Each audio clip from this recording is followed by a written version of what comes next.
हाय दोस्तों, industrial warehouse channel में आप सबका स्वागत है। Myself Imran Ajmeria, warehouse consultant and commercial warehouse realtor in Mumbai. ये वीडियो उनके लिए है जो भिवंडी मुंबई में वेयरहाउस ढूंढने आते हैं या फिर फ्यूचर में आने वाले हैं या आएंगे। आज इस टाइम में एक सही गाइडलाइन वेयरहाउस बनाने के लिए या आपको अगर लीज पर लेना है तो हम दे सकते हैं। वेयरहाउस से रिलेटेड पिछले वीडियोस जो हमने बनाए हैं, अगर आपने उन वीडियोस को नहीं देखा है तो आप इस कार्ड के बटन पर क्लिक करके देख सकते हैं।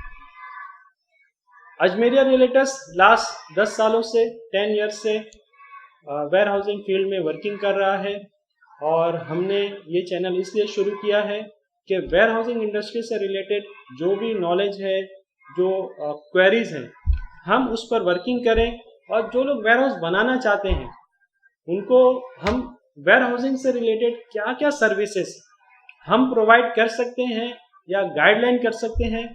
आज इस टॉपिक पर हम डिस्कस करेंगे कि वेयरहाउसिंग से रिलेटेड हम आपकी या वेयरहाउसिंग इंडस्ट्री में जो लोग इन्वेस्ट करना चाहते हैं या वेयरहाउसिंग में उनके खुद के प्लॉट पर वो अगर कुछ वेयरहाउस बनाना चाहते हैं तो क्या क्या सर्विसेज हैं, क्या क्या चीज़ें हैं जिसमें हम उनको गाइडलाइन कर सकते हैं, हेल्प कर सकते हैं।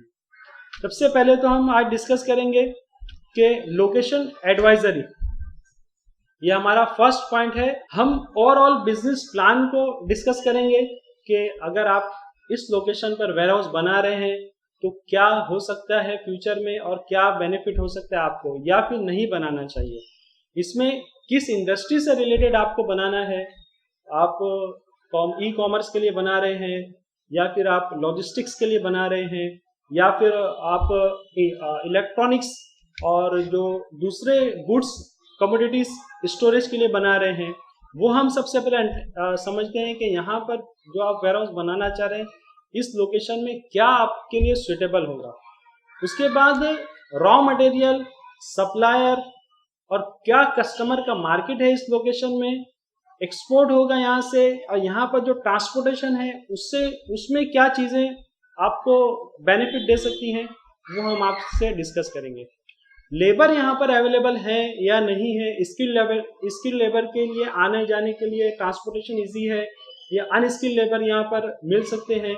ये भी एक बहुत स्पेशल सर्विस है जो वेयरहाउस ऑपरेशन करने के लिए बहुत ज़रूरी होता है। अप्रूवल्स, जो जोनिंग एनओसीज हैं, और ये आपको जो कंसल्टेंट होते हैं वेयरहाउसिंग के, आर्किटेक्ट एंड इंजीनियर, वो आपको जोनिंग सर्टिफिकेट्स और अप्रूवल्स के बारे में वो आपको गाइडलाइन कर सकते हैं। साइट का जो लेवल होता है, फ्लो लेवल, वो जो सॉइल है वो सॉइल टेस्टिंग की जाती है, वो सॉइल सुटेबल है या नहीं है, उसके लिए जो कंसल्टिंग होती है वो आपको सर्विसेज में हम आपको हेल्प कर सकते हैं और एक एस्टिमेट बता सकते हैं कि ये यहाँ पर अगर आप वेयरहाउस बना रहे हैं तो आपको क्या बेनिफिट हो सकता है।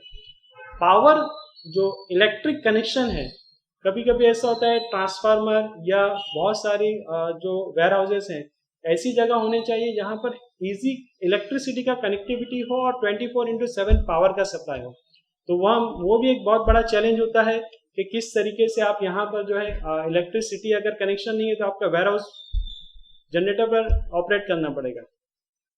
एक्सेसिबिलिटी, आपके वेयरहाउस में जो ट्रांसपोर्टिंग के लिए जो कंटेनर्स हैं वो किस तरीके से इन एंड आउट होंगे, उनके लिए रोड कितना बड़ा होना चाहिए और उनके लिए आपके वेयरहाउस के लोकेशन में कितना कन्वीनियंट है आना जाना। कभी कभी ऐसा होता है कि आपका वेयरहाउस उस लोकेशन में है, वहां पर आने के लिए आगे से जाकर यू टर्न मार कर आना है, तो ये भी बहुत मैटर करता है। और इनेबल फंडिंग, अगर आपको वेयरहाउस बनाना है, आप इन्वेस्टर ढूंढ रहे हैं और आपके पास अच्छी कंपनी है तो आपको इजीली इन्वेस्टर भी मिल जाते हैं।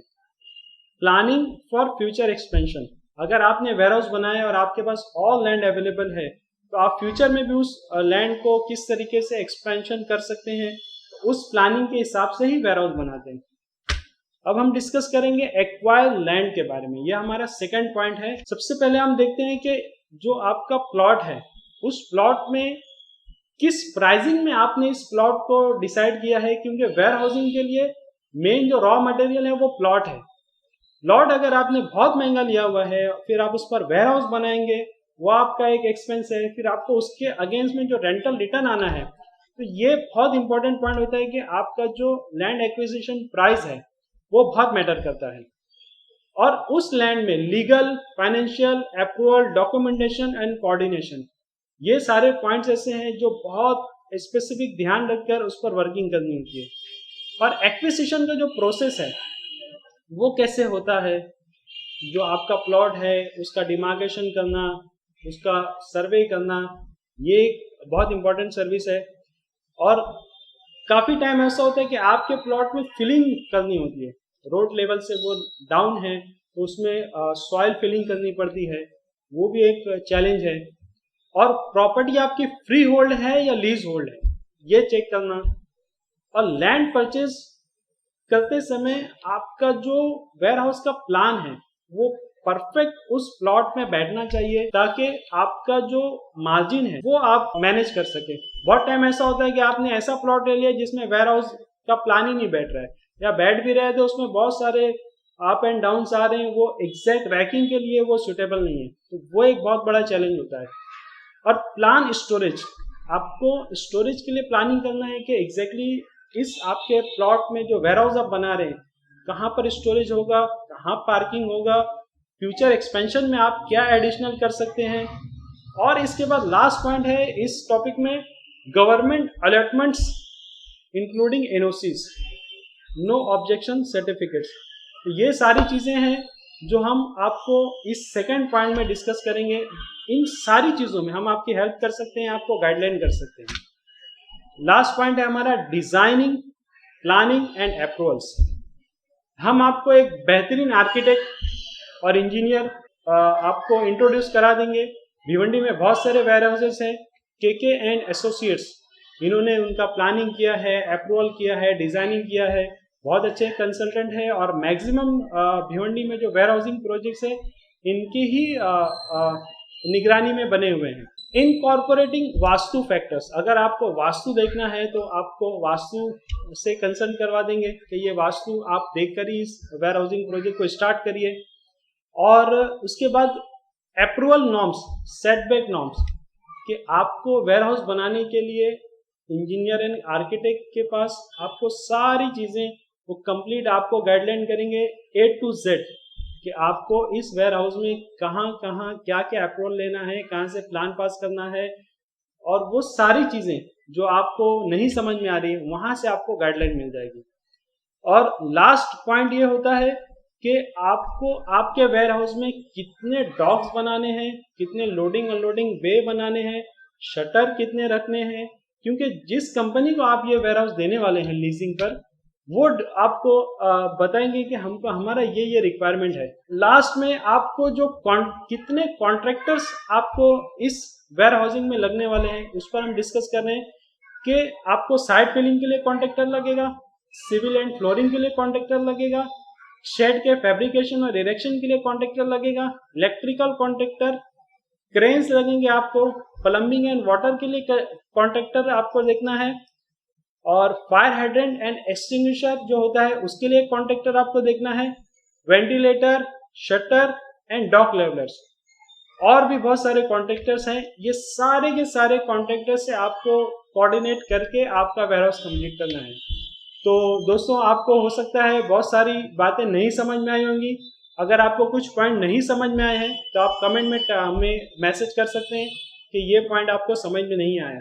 अगर आप भिवंडी में वेयर हाउस देख रहे हैं या अभी तक वेयर हाउस आपने नहीं लिया है, या वेयर हाउस से रिलेटेड कुछ भी जानकारी आपको चाहिए, तो आप हमसे कांटेक्ट कर सकते हैं। हम Ajmeria realtors industrial warehouse जो हमारा चैनल है, आप इसे सब्सक्राइब करें। और अगला वीडियो जो हम बनाएंगे कि लीजिंग जो सर्विसेज है उसमें हम क्या क्या आपकी हेल्प कर सकते हैं लीजिंग में भिवंडी सिटी में। तो थैंक यू, धन्यवाद, जय हिंद।